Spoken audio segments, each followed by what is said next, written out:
Oi, oi! Eu sou a Lorena Risério e eu tô aqui hoje para conversar um pouquinho mais com vocês sobre a questão da autoliderança. E para começo de conversa, eu queria fazer uma suposição a respeito de vocês. Vocês já estiveram na situação de estudar e não conseguir aquela nota que vocês pretendiam ou aquela aprovação que vocês esperavam? Ou trabalham e não alcançam os resultados que esperam, não têm aquela promoção, aquele reconhecimento ou aquele salário que vocês realmente gostariam de ter?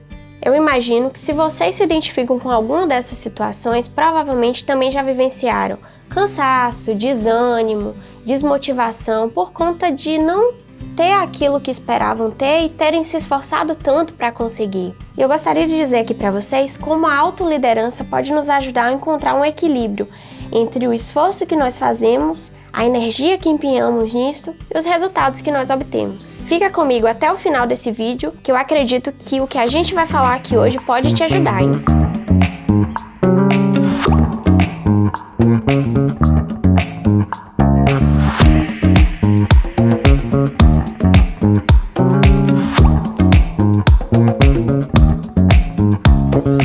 Nós podemos enxergar a autoliderança através de 5 dimensões. O que seria isso? 5 componentes, 5 elementos que compõem o conceito da autoliderança e que nos ajudam a entendê-lo melhor.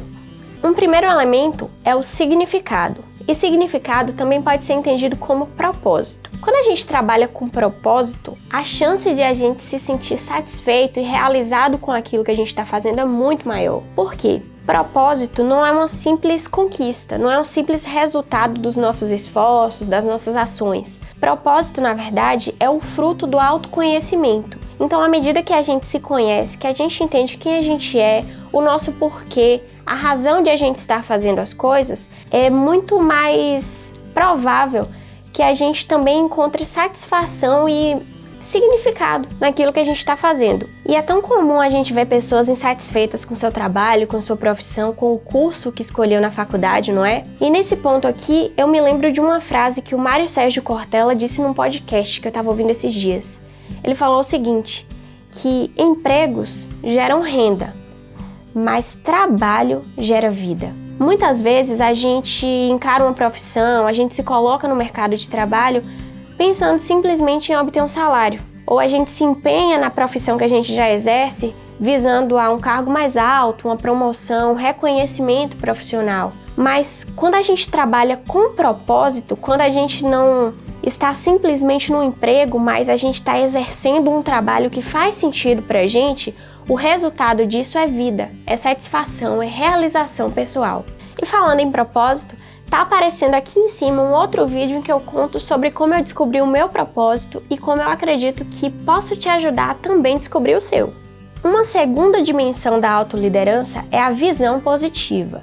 Visão positiva é diferente de pensamento positivo.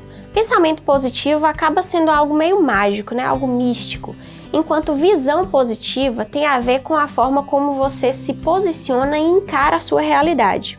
Quando a gente fala em visão positiva, a gente está falando, na verdade, de como você enxerga as coisas pelo lado positivo delas.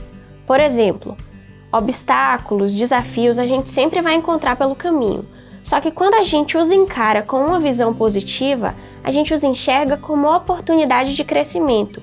E à medida que a gente não só os encara, mas luta contra eles, luta para ultrapassá-los, para vencê-los, a gente sai fortalecido e não derrotado desse tipo de situação. E visão positiva não se trata simplesmente de como você vê o mundo, mas de como você se vê no mundo, de como você se posiciona diante da sua realidade.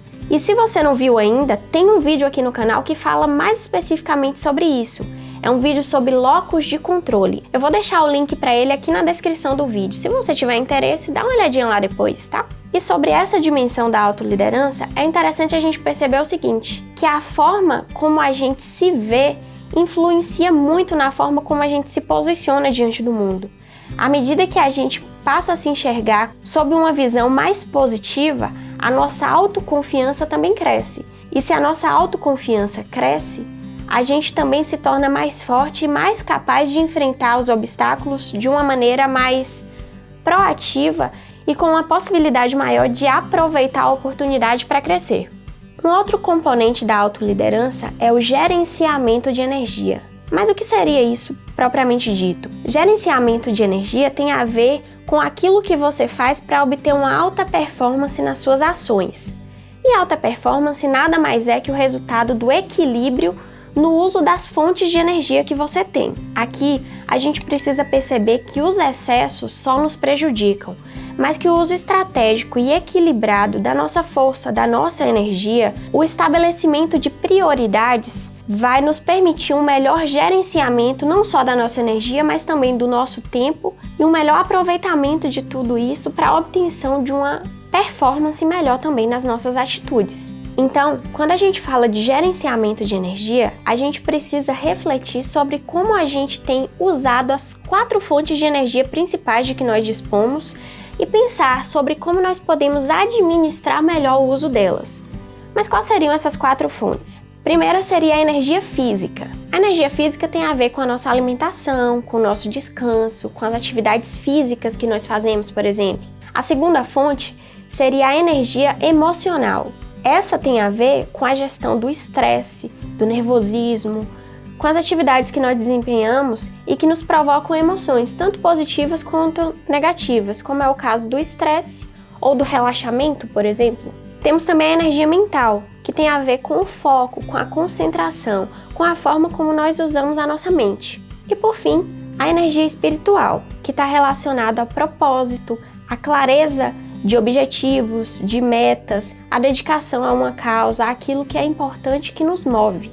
E a autoliderança também tem a ver com conexão, que é a 4ª dimensão de que nós estamos falando aqui. Conectar-se significa comunicar-se, significa se relacionar com pessoas e formar alianças que possam ser proveitosas.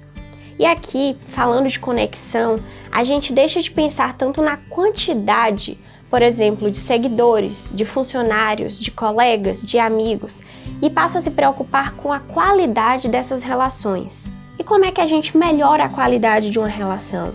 Procurando entender o outro, ser parceiro, entender as dificuldades, se dispor a ajudar, tentar aprender com a diversidade das pessoas. Porque é muito fácil a gente conviver com pessoas que são parecidas com a gente, mas isso dificulta o nosso crescimento. E à medida que a gente passa a se relacionar com pessoas diferentes, que têm habilidades diferentes, que têm modo de agir diferente, a gente aprende com isso e tem a oportunidade de crescer e de se complementar com essas habilidades, essas características que a gente não possui. Por fim, a 5ª dimensão da autoliderança é o engajamento. Engajamento tem a ver com o que a gente pode fazer para ser ouvido, ser compreendido e ser querido pelas pessoas. E como é que a gente se engaja com pessoas? Através de uma comunicação inteligente, uma comunicação estratégica. E isso não é simplesmente relacionado à forma de falar, mas à forma de nos posicionarmos em relação às pessoas, de forma autêntica, de forma simpática, empática, buscando a confiança dessas pessoas e também credibilidade. E a gente não vai conseguir a credibilidade de ninguém fazendo tipo, tá? Preocupe-se em ser quem você é e as pessoas vão se identificar com você por isso. Então, todas as vezes que você procurar se comunicar com alguém, pense primeiro, o que eu quero com isso? Qual é o meu objetivo? Ou o que eu posso fazer para ajudar essa pessoa? Quais são as possibilidades que esse relacionamento vai me proporcionar? E para estar nessa função, estar nesse relacionamento, para estar no meio de pessoas, talvez liderando uma equipe, quais são os meus atributos, quais são as minhas características que eu preciso desenvolver, quais são as habilidades que eu preciso aprender, o que eu posso fazer para melhorar a minha postura diante das pessoas, para conseguir a confiança delas, para conseguir credibilidade junto a elas, quais metas eu preciso estabelecer, qual caminho eu preciso percorrer para conseguir esse objetivo que eu tracei, o que eu preciso gerenciar para conseguir esse fim que eu pretendo alcançar. Tudo isso, essas 5 dimensões que compõem a autoliderança, vão melhorar a nossa postura e nos permitir conseguir uma alta performance em qualquer que seja a atividade que a gente busque desempenhar. Então, conhecer o seu propósito, ter uma visão positiva diante da realidade, aprender a gerenciar a sua energia, fazer boas conexões e se engajar com pessoas são os 5 componentes principais da autoliderança e que vão te permitir utilizar a sua energia da melhor forma possível para viver bem aquilo em que você acredita. Espero que esse conteúdo tenha sido útil para você. Se você gostou, curte, comenta, compartilha e eu te vejo na próxima.